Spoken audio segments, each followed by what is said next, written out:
오늘 주일 예배에 우리가 나눌 말씀은 로마서 강의 23번째죠.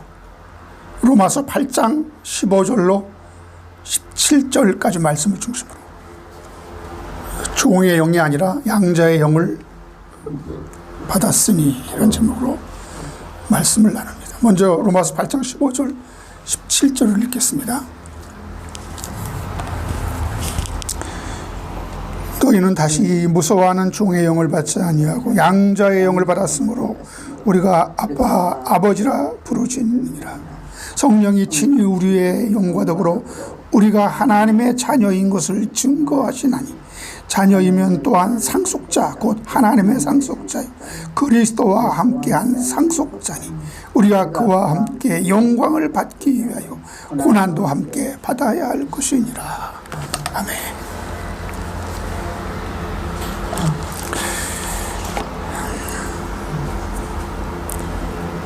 종의 신앙이 있고 자녀의 신앙이 따로 있습니다. 열심히 믿음 생활하지만 신앙 생활하지만 그 신앙이 자녀의 신앙이 아니라 종과 같이 율법에 얽매여서 이 법에 내가 순종하지 않으면 나는 죽는다, 나는 심판받는다 라는 그런 두려움 속에서 하나님을 섬기는 자들이 있습니다. 오늘 로마서는 우리가 양자의 영을 받아 하나님을 아버지라 부르게 된다고 말씀하고 있습니다. 인간은 범죄한 이후 하나님의 백성을 종들로 삼았다는 이야기는 있지만 어느 누구도 지금까지 여자에게서 낳은 자를 하나님의 아들이라고 부르신 적이 없습니다. 그러나 한 가지 예외가 있죠. 독생자 예수는 원래 하나님의 아들이지만 그 독생자가 이 땅에 오실 때 인간의 몸으로 오신 예수를 하나님은 여전히 아들로 부르신 것을 우리가 알 수 있습니다. 이는 내 사랑하는 아들이요 내 기뻐하는 자라. 예수님께서 요단강에서 세례를 받으시고 올라오실 때 하늘에서 성령이 비둘기같이 임하면서 이런 소리가 들렸다고 그랬습니다. 또한 히브리서 1장 1절로 7절에 보면은 그 사실이 잘 나타나 있습니다. 보겠습니다. 옛적에 선지자들을 통하여 여러 부분과 여러 모양으로 우리 조상들에게 말씀하신 하나님이 이 모든 날 마지막에는 아들을 통하여 우리에게 말씀하셨으니 이 아들을 만유의 상속자로 세우시고 또 그로 말미암아 모든 세계를 지으셨느니라.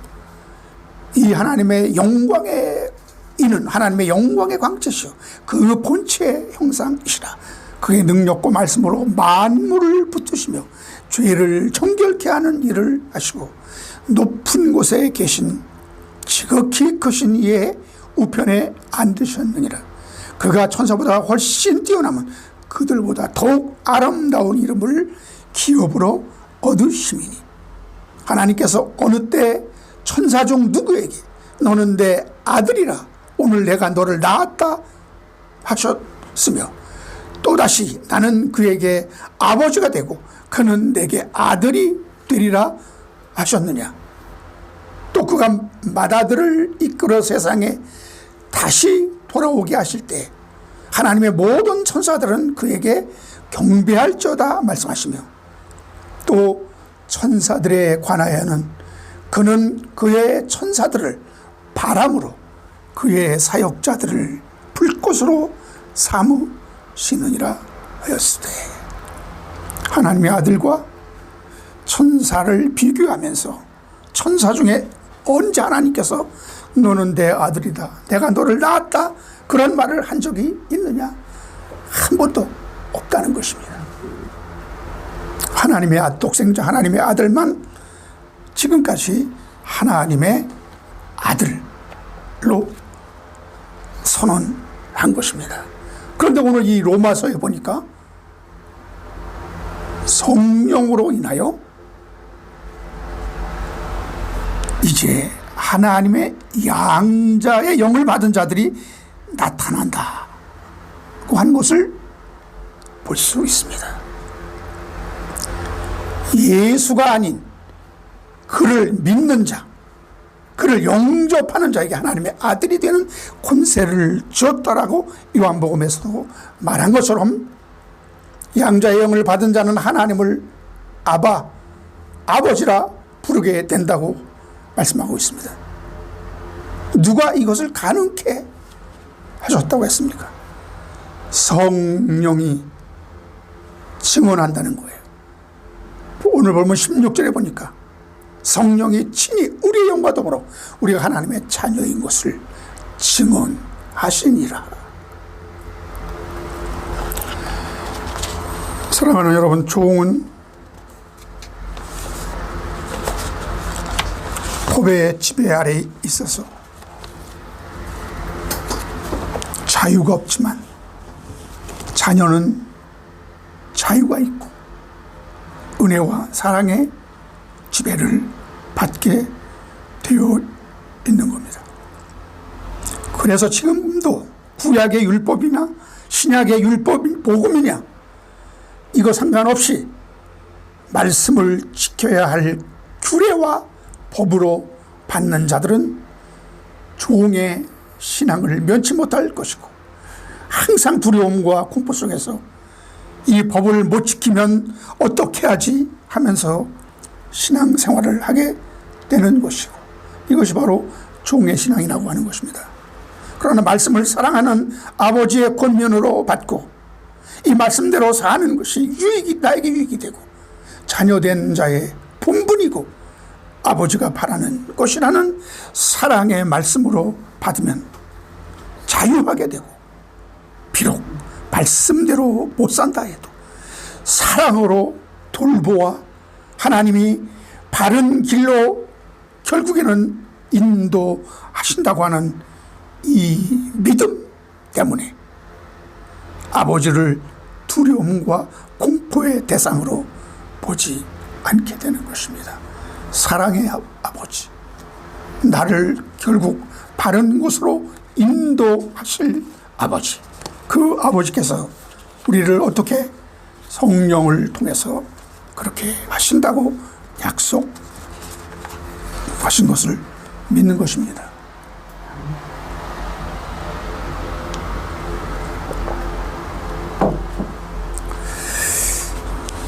이 일들을 자상하게 보혜사 성령이 우리와 함께 하시며 진리 가운데로 인도하시고 우리를 양자의 영을 받았음을 증거하는 것입니다. 여러분, 첫사람은 처음에 법의 지배로 시작했다가 선악과 따먹지 마, 법이란 말이에요. 법, 어떤 규율, 계명. 그러나 그들이 타락과 상관없이 하나님은 은혜와 사랑으로, 은혜와 사랑의 법으로 그들이 지배받도록 그렇게 섭리했던 것이 분명합니다. 법의 통치로부터 하나님의 사랑과 하나님의 은혜의 통치로 하나님은 인도하실 그런 계획을 갖고 있었던 거죠. 이것을 양자의 영을 받았다라고 표현하는 것입니다. 왜 굳이 양자라고 했을까요? 그만한 이유가 있습니다. 여러분, 양자의 영을 받았으므로 로마서 8장 15절의 말씀은 휘포데시아라는 이 원어인데 양자 삼키 이런 뜻이 있습니다. 여러분, 고전 헬라어 문헌의 이 용법을 보면은 공식적인 것은 아니었으나 여러분 공적으로는 시행되었다고 합니다. 양자는 상속자가 없을 때 상속자가 되어서 법적 후손으로 인정되었던 것입니다.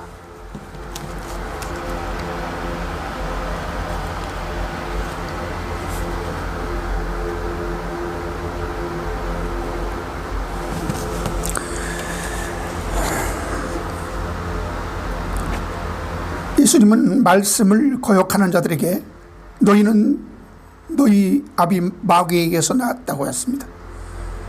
우리는 다 마귀의 자식이 어둠의 자녀에서부터 하나님의 자녀로 하나님께서 건져낸 자들입니다. 그래서 우리는 혈통적인 자식이, 원래 우리는 타락한 이후의 인간은 그 혈통에 있어서는 하나님의 정상적인 그런 후손이 아닙니다. 멸망의 자식이란 말이에요. 다 심판의 자식이란 말이에요. 그래서 그들을 하나님이 데려오는 이것을 하나님은 양자를 삼는다, 이렇게 표현한 것입니다. 너무나 지극히 당연한 것이죠. 우리가 너무나 이해하기가 쉬운 거예요. 거기에는 예수 그리스도의 그 희생이 필요했던 것입니다. 신약 성경의 용법을 보면은 이 휘포데시아는 세 가지 의미를 갖고 있는데, 첫째로 하나님께서 기타 모든 민족에 우선하여 이스라엘 민족과 자신 사이에 기쁘게 수렴하신 그 관계를 나타냅니다. 하나님과 이스라엘의 관계를 하나님께서는 이 휘포데시아, 하나님 양자 삼았다라는 그 단어가 거기에 포함되죠. 그래서 하나님은 그들을 이스라엘만 내가 나의 백성으로 삼았다고 하지 않았습니까? 저희는 이스라엘 사람이라 저희에게는 양자됨과 영광과 언약들과 율법을 세우신 것과 예배와 약속들이 있다고 로마서 9장 4절에서 말씀했습니다. 하나님께서는 먼저 이스라엘을 통해서 하나님은 양자 삼으려고 그렇게 계획하신 거죠. 두 번째로 이 휘포데시아는 그리스도의 참된 제자들의 본질과 상태를 나타냅니다. 그들은 하나님의 성령을 자신들의 영혼 속으로 받아들임으로써 하나님의 아들들이 됩니다. 에베소서 1장 5절에 보니까 그 기쁘신 뜻대로 우리를 예정하사 예수 그리스도로 말미암아 자기의 아들들이 되게 하셨다라고 되어 있습니다. 그리고 세 번째는 휘포데시아는 그리스도가 하늘로부터 귀환하신 후 장차의 삶에서 기대되는 그 복된 상태를 포함하고 있습니다. 로마서 8장 23절에 이뿐 아니라 또한 우리 곧 성령의 처음 익은 열매를 받은 우리까지도 속으로 탄식하여 양자될 것 곧 우리 몸의 구속을 기다리느니라. 양자될 것, 즉 우리의 몸의 구속을 기다린다 그랬습니다. 여러분, 그 기다리는 것은 그들이 하나님의 아들이라는 사실을 명백하게 해줄 그날의 그 상태, 주님과의 그 접견, 주님과의 영광스러운 만남, 그것이 공중이 될지 어디가 될지 그것은 아무도 모르지만 공중에서 주를 영접하게 하신다고 성경은 분명히 말하고 있습니다. 그때 우리는 비로소 우리의 변화된 몸이 예수 그리스도의 그 몸과 똑같구나. 주여, 우리의 몸이 이렇게 본질적으로 이렇게 영광스럽게 되었구나 라는 것을 알게 될 것입니다. 그 최상의 상태, 바로 그것을 양자됨, 우리의 몸의 구속, 이렇게 성경은 표현하고 있는 것입니다.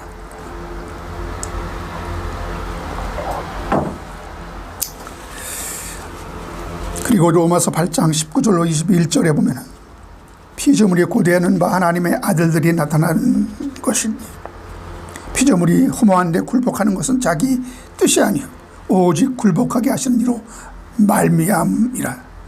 그 바라는 것은 피조물도 썩어짐의 종로로 탄 데서 해방되어 하나님의 자녀들의 영광의 자유에 이르는 것이니라 라고 되어 있습니다. 여러분, 구약시대에는 하나님과 이스라엘의 관계가 아버지와 자식의 관계로 보다 왕과 백성의 관계로 더 많이 우리에게 이해되었습니다. 비록 하나님과 이스라엘 사이가 아버지와 자식의 관계로 언급되었을지라도, 그렇게 표현했을지라도 신약 시대처럼 친밀한 그 부자 관계를 보여주지는 않았던 것은 분명합니다.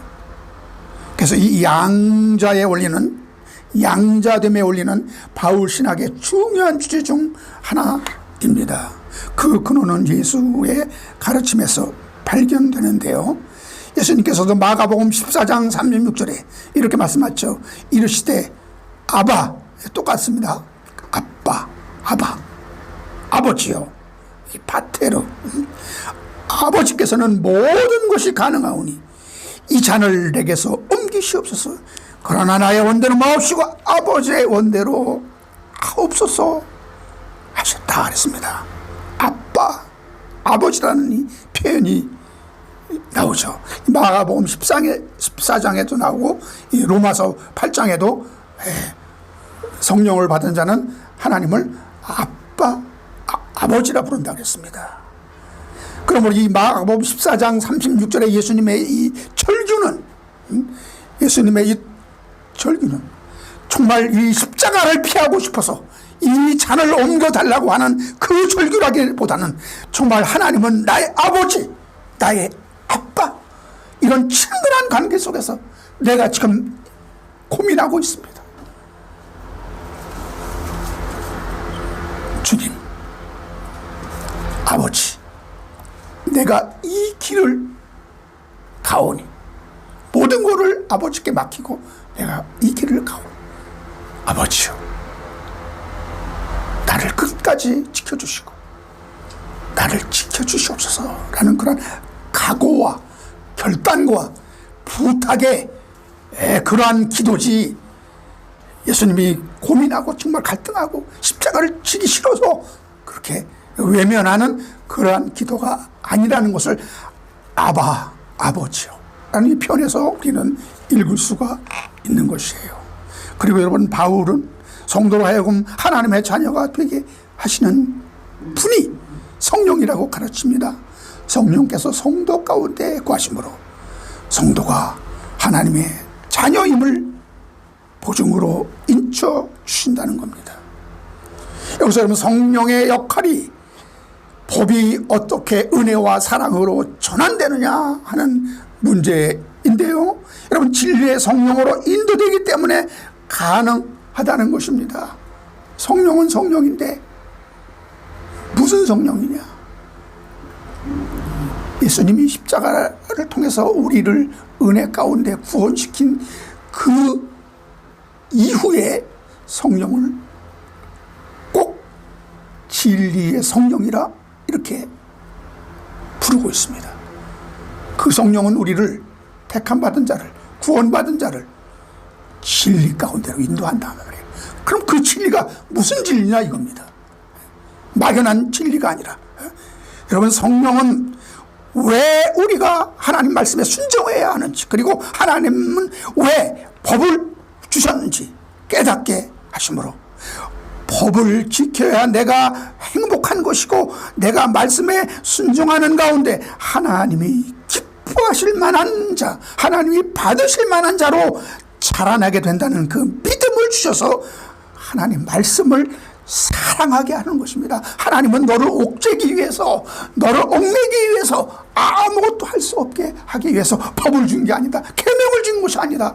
너를 사랑하기 때문에 네가 그 계명 말씀을 잘 순종해서 자라나면 그때 하나님이 기뻐하는 자가 된다. 성숙한 하나님이 기뻐 받으실 만한 그런 자가 되기 때문에 그 진리에 순종하라, 말씀에 순종하는 자가 되라. 이걸 성령이 와서 계속 끊임없이 그 하나님이 우리에게 계명을 주신 그 이유를 우리에게 설득시키고 우리에게 깨닫게 하신다, 이런 뜻입니다. 그래서 진리의 성령. 그러나 여러분, 종은 두려워한다는 거예요. 두려운 마음이 앞서는 것입니다. 왜? 벌 받을까 봐, 말씀대로 안 살면 해를 입을까 봐서 두려운 것입니다. 이 얼마나 유치원식 신학입니까? 우리가 언제나 여러분 부모한테 엄마 나 말 잘 들을 테니까 엄마 나한테 뭐 선물해 줄 거야? 뭐 사줄 거야? 이렇게 한다면 얼마나 유치합니까? 근데 유치원 때 그러면 그래도 봐줄만 해요. 그래도 밉지가 않아요. 그런데 여러분 초등학교 6학년이 되고 장성에서도 그렇게 한다면 그거는 애교로 봐줄 수 없는 것입니다. 성인이 되고 결혼해서도 우리가 효도할 테니까 사업자금 좀 해주세요. 이렇게 나오면 여러분은 어떻겠어요? 이런 자녀라면 그에게 사랑이 가겠습니까? 정이 가겠습니까? 재산이 있어도 물려줄 마음이 안 들겠죠. 세상 일도 마찬가지입니다. 자녀의 신앙을 갖느냐, 종의 신앙을 갖느냐는 말씀에 대한 우리의 태도가 결정되는 거예요. 그 우리의 자세, 우리의 태도가 결정된다고 해도 과언이 아닙니다. 그래서 누가 뭐라 하지 않아도 자녀의 신앙은 말씀대로 사는 것이 나에게 유익이 되고, 당연히 말씀대로 사는 것이 자녀의 도리이며 말씀대로 사는 것이 아버지를 기쁘시게 하는 것이라는 믿음에서 기쁜 마음으로 말씀대로 살기를 원하는 그 원함이 우리 속에서 나오는 거예요. 그건 뭐예요? 누가 그렇게 가르친 겁니까? 성령이 그렇게 가르친다는 겁니다. 성령이. 그러므로 이런 신앙을 뭐로 하느냐? 철든 신앙. 진짜 하나님을 만난 자들, 하나님의 자녀들이라고 부르는 것입니다. 여러분, 벌 받는 것이 두려워서 어쩔 수 없이 율법을 지켜서 이러했던 것이 뭡니까? 율법주의입니다. 율법주의는 곧 상벌주의로 연결되지요. 그러므로 율법이 주는 것은 종의 영은 율법을 지켜야 구원을 얻는다는 행위주의로 흘러가게 되어 있어요. 그런데 인간이 어떻게 율법을 온전히 지킬 수 있겠습니까? 지켜낼 수 없다는 현실이 인간의 실존이잖아요. 이럴 때 자녀는 어떻게 하는지 아십니까? 율법이 선생이 돼요. 너네 율법을 못 지키지? 안 되지? 그거 인정하게 하는 겁니다. 이렇게 하면 율법은 자기 기능을 다한 거예요. 우리 인간의 힘으로 죽기 살기로 지키려고 하는 이거 안 되네. 인간은 한계가 있네. 그러면 뭐야? 율법이 아니라 예수 그리스도를 믿어야 되는 거네. 자연적으로 예수께로 우리의 관심이 쏠리게 된다 이겁니다. 이런 자들을 예수께로 인도하게 되는 것, 이것이 바로 성령의 역할입니다. 이것이.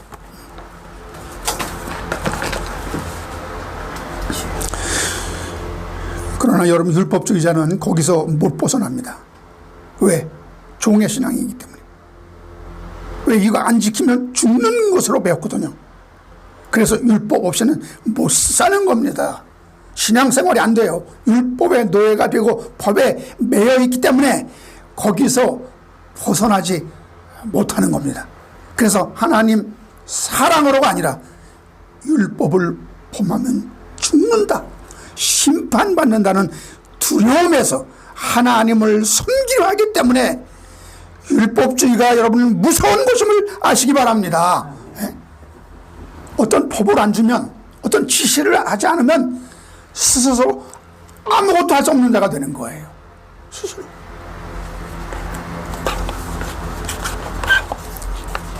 그러므로 우리 어린 자녀들을 정말 자율성을 갖고 스스로 뭔가를 판단하고 생각하고 결정하고 하게 해야지. 여러분, 부모들이 모든 걸 다 일일이 지시하고 어릴 때부터 다 학원도 다 정하고 미래도 다 정하고 장래 뭐가 될 것인가도 다 부모가 정해서 하면은 그 애는 여러분 종 이상 정말 기쁜 마음으로 부모를 위해서 뭔가 할 수 있는 것이 하나도 없어요. 종을 만드는 겁니다. 한번 생각해 보세요. 여러분 안식일 제대로 여러분 지키지도 못하면서 안식일이 그렇게 중요하고 할례 받는 게 중요하고 유월절 지키는 게 그렇게 중요하다고 율법을 붙잡고 있는 자들이 있지 않습니까? 이게 다 누구예요? 애들이 다. 정상적인 교회가 아니에요. 이것이 율법주의자, 다시 말해 두려워하는 종의 신앙입니다. 그러나 자녀의 신앙은 다릅니다. 성령으로만 가능하기 때문에 16절에 성령이 친히 우리의 영과 더불어 우리가 하나님의 자녀인 것을 증거한다고 그랬습니다. 성령이 증거한다고 그랬습니다. 근데 오늘날은 하나님의 자녀인데 하나님의 자녀임에도 불구하고 크리스찬임에도 불구하고 종의 신앙을 갖고 있는 자들이 많이 있습니다. 이것을 누가복음 그 15장에 있는 두 아들, 탕자의 비유로 하는 두 아들의 비유 중에서 잘 말해주고 있는데 이 큰아들, 이 마지의 신앙이 바로 이런 자들이에요. 아들은 아들인데 그의 모든 신앙의 행태는 종의 행태를 갖고 있어요. 11절에 보면 여러분 자녀이면 또한 상속자, 곧 하나님의 상속자요.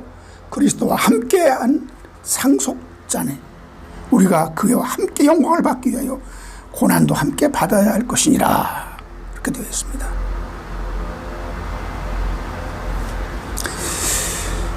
여러분 아들인데 이 장남의 마인드를 갖지 못한 스스로 뭔가를 판단하고 해결하고 생각하는 그런 것이 아니라 이렇게 명령하면 이렇게 명령을 그냥 따르기만 하는 그런 종과 같은 그런 신앙인들이 있다는 거예요. 그것이 이 두 아들의 비유에서 잘 말해주고 있습니다.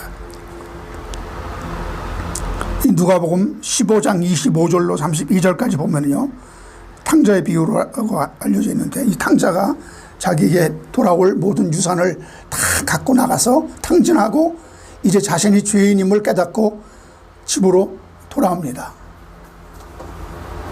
여러분 이거를 정말 인간적으로 생각하면은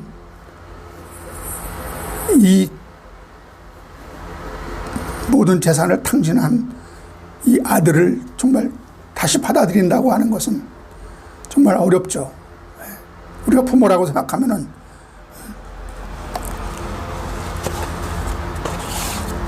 그런데 이렇게 내가 죄인임을 깨닫고 비록 재산은 다 까먹었을지 몰라도 다 탕진했을지 몰라도 내가 죄인이라는 이 사실을 깨닫고 다시 아버지 품으로 돌아온다는 이 사실이 얼마나 여러분 소중한 것인지, 전 재산을 다 날릴지라도 내가 죄인이라는 것을 깨닫지 못하는 사람들이 얼마나 많습니까? 내가 지금 잘못하고 있다는 사실을 깨닫지 못하는 자들, 억만금을 주어도 이거는 안 되는 거예요. 15장 25절부터 보겠습니다. 자, 이제 그 사자가 돌아왔습니다. 이제 맏아들은 밭에 있다가 돌아와 집에 가까이 왔을 때 풍악과 춤추는 소리를 듣고 한 종을 불러 이 무슨 일인가 물으며 그 대답하되 당신의 동생이 돌아왔으며 당신의 아버지가 건강한 그를 다시 맞아들이게 됨으로 인하여 살찐 송아지를 잡았나이다 하니 그가 노하여 들어가고자 하지 아니하거늘 아버지가 나와서 보난데 아버지께서 대답하여 이르되 내가 여러 해 아버지를 섬겨 명을 어김이 없거늘 내게는 염소 새끼라도 주어 나와 내 벗으로 즐기게 하신 일이 없더니 아버지의 살림을 장로들과 함께 삼켜버린 이 아들이 돌아오매 이를 위하여는 살찐 송아지를 잡으셨나이다. 아버지가 이르되 예 너는 항상 나와 함께 있으니 내 것이 다 내 것이로되 이 내 동생은 죽었다가 살았으며 살아났으며 내가 잃었다가 얻었기로 우리가 즐거워하고 기뻐하는 것이 마땅하다 아니라. 이 아버지의 생각이 얼마나 옳은 얘기입니까? 그 동생은 정말 죽었다가 살아난 격이고 완전히 잃어버렸다가 다시 얻었기로서니 그를 위해서 잔치를 베푸는 것을 그렇게 왜 너는 못마땅하게 하느냐? 뭐 그래 재산이 이렇게 아까워서 그러냐? 또 내가 가져온 이 재산이 다 내 건데 뭘 그렇게 아까워서 그러느냐? 지금 그렇게 아버지가 핀잔을 하는 것 같잖아요. 여러분 이 장남 이 마지를 보세요. 29절에 보니까 여러 해 아버지를 섬겨 뭐라고 그랬습니까? 명을 어김이 없거늘. 이게 참 중요한 얘기입니다. 명을 어김이 없거늘. 여러분 아버지와 자식인데 이런 단어를 썼어요. 이게 그냥 나온 말이 아닙니다. 그러니까 이 마지는 아버지의 말을 뭘로 받았다는 거예요? 명령, 법으로 받았다는 겁니다. 안 지키면 안 되는.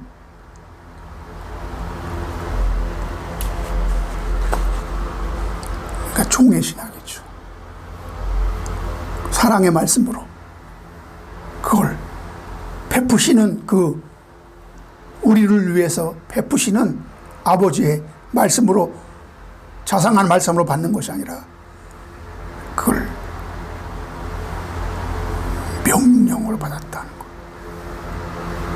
그런데 이 말에 또 어폐가 있습니다. 그는 아버지의 말을 아버지를 섬겨서 명을 어김이 없었다 그랬습니다. 근데 지금 명을 어기고 있죠. 예, 돌아오라. 아들을 위해서 잔치를 벌였으니 집으로 돌아오라. 들어오라. 이 형은 뭐라고 하는 겁니까? 나 못 들어간다. 나 저런 자식을 받아들이는 아버지 이 잔치에 함께 할 수 없다. 이거 아닙니까? 지금 명을 지금 어기고 있잖아요. 중요한 그 아버지가 그 마음을 다해서 정성을 다해서 죽었다 살아난 이렇다가 다시 찾은 그 동생 차자를 위해서 잔치를 베푸는데 그걸 못마땅하게 생각하고 거기에 나는 참여하지 않겠다.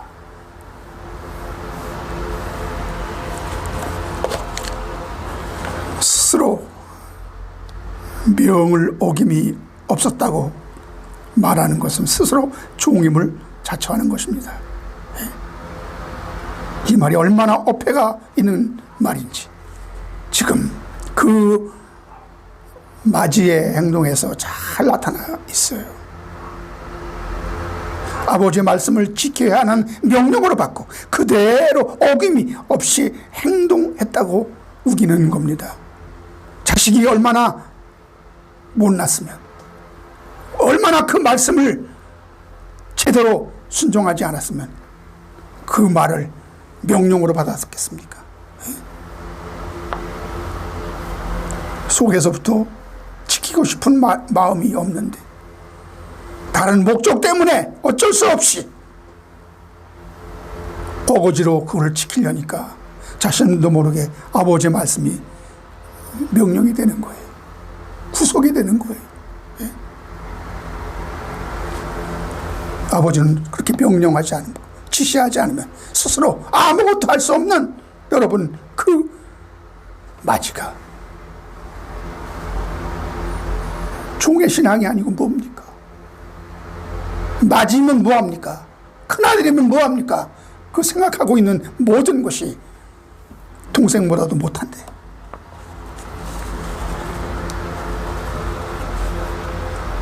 이 자식은 뭐라고 할 것입니까?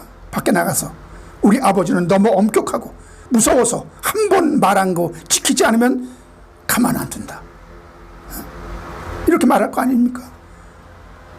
이런 기억이 있다면 아마 자식이 아버지 말을 이렇게 엄격한 명령으로 받고 실행하게 될 것입니다. 여러분, 가정이 여러분 군대가 아니잖아요. 교회는 주님의 몸이라고 그랬습니다. 그럼 어떻게 행해야 됩니까? 사도 바울이 에베소서에 분명히 얘기했죠. 교회에서는 어떻게 하라. 에베소서 6장 4절과 9절을 보겠습니다. 6장 4절. 또 아비들아, 너희 자녀를 노엽게 하지 말고 오직 주의 교훈과 훈계로 양육하라.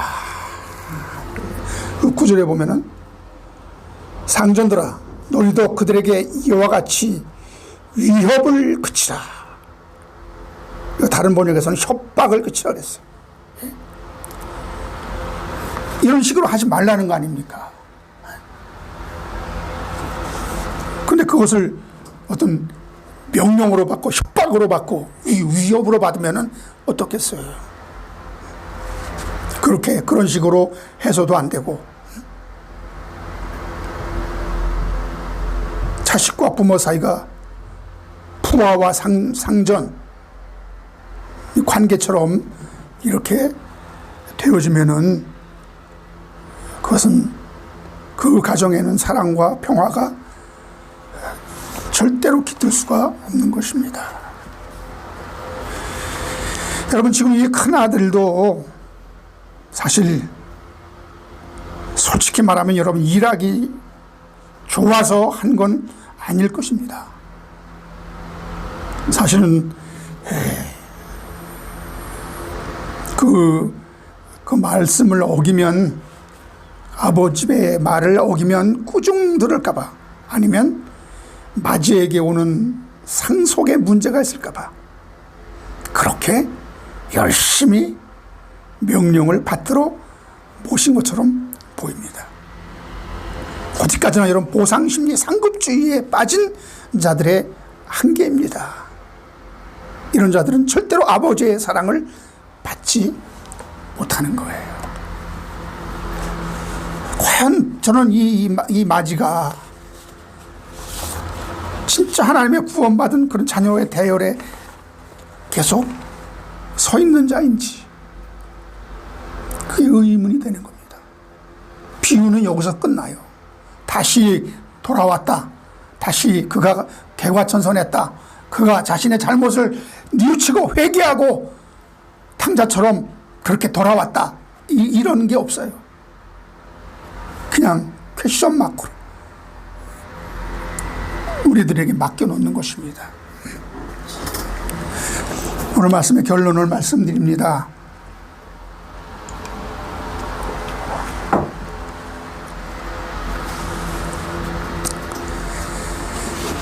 이 마지막 때에 와서 자녀의 신앙과 종의 신앙이 뚜렷하게 구분됩니다.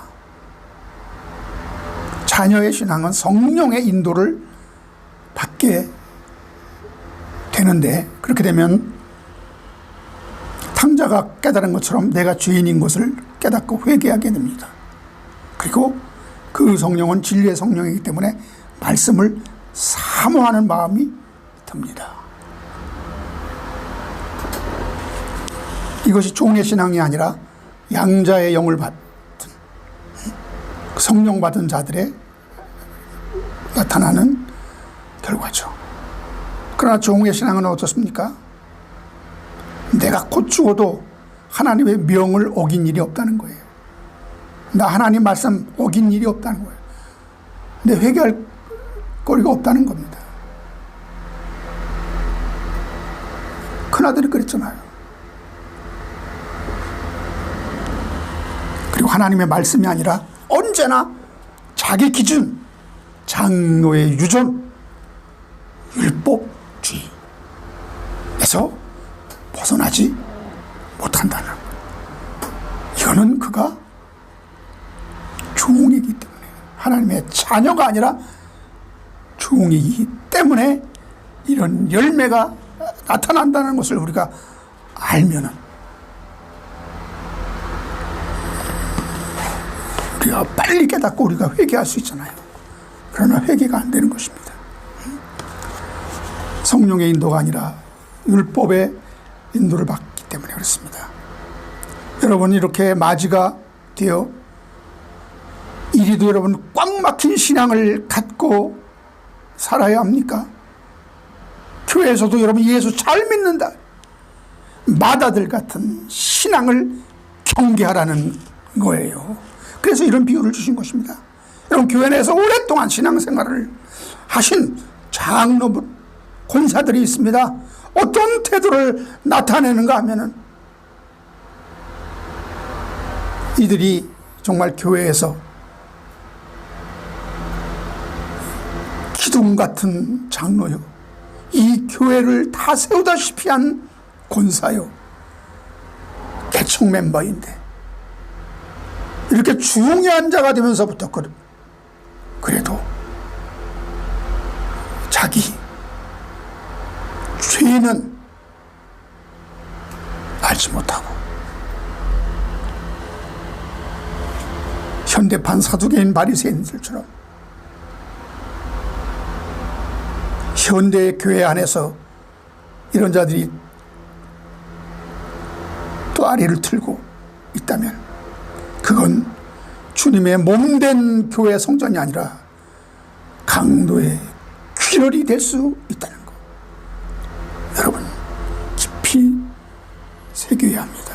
강도의 소굴이 될 수 있는 것입니다.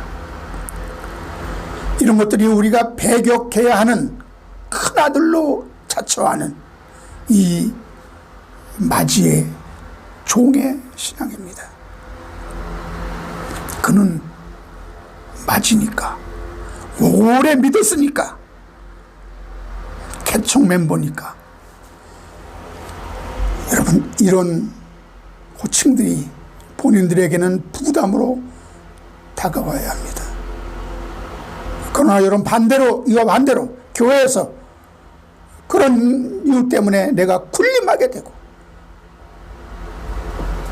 그렇게 된다면 어떻겠어요? 오늘날 여러분, 교회에서 목사님이, 목회자는 하나님의 세운 하나님의 종이 아니라 어떤 목회자의 어떤 권위가 너무나 크게 부여돼서 군대의 장군처럼 명령하는 것으로 받는 교회가 있다면, 교회가 일사불란하고 성도가 목회자를 잘 따르고 일이 잘 처리는 되겠죠. 그리고 그 목회자의 카리스마가 팍팍 넘치게 될 것입니다. 목사 말 한마디면 정말 성도는 죽는 신용까지 할 것입니다. 그러나 그것 때문에 그 교회가 성령의 인도를 받는 교회가 아니라 사람의 권위로, 세상의 어떤 권위로 지배하는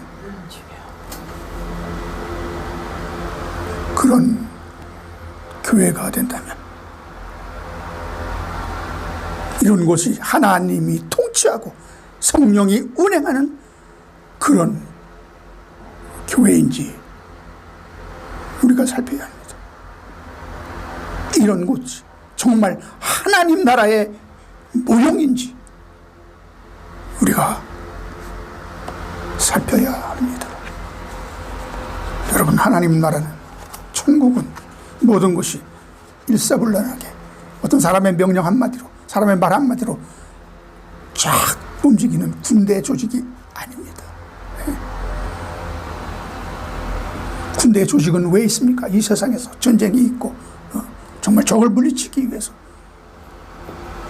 거기에는 다른 이유가 없잖아요.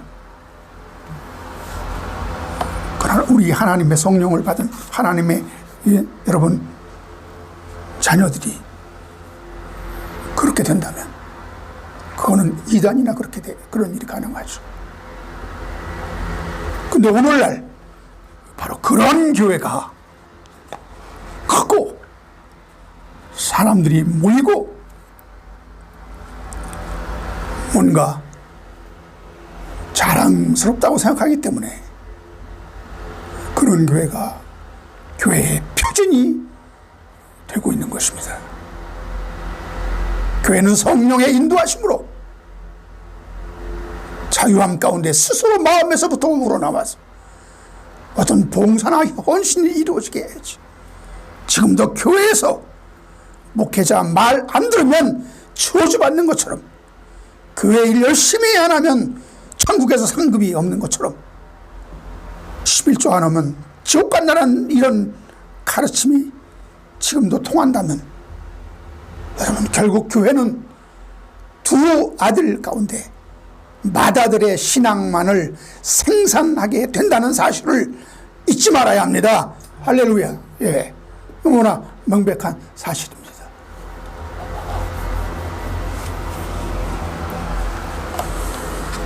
오늘 본문 15절 읽고 마칩니다. 너희는 다시 무서워하는 종의 영을 받지 아니하고 양자의 영을 받았으므로 우리가 아빠, 아버지라 부르짖느니라. 아멘. 여러분은 종의 영이 아니라 양자의 영을 받은 분들임을 믿습니다. 기도하겠습니다. 사랑의 하나님, 오늘도 이 주일에 말씀을 주셨습니다.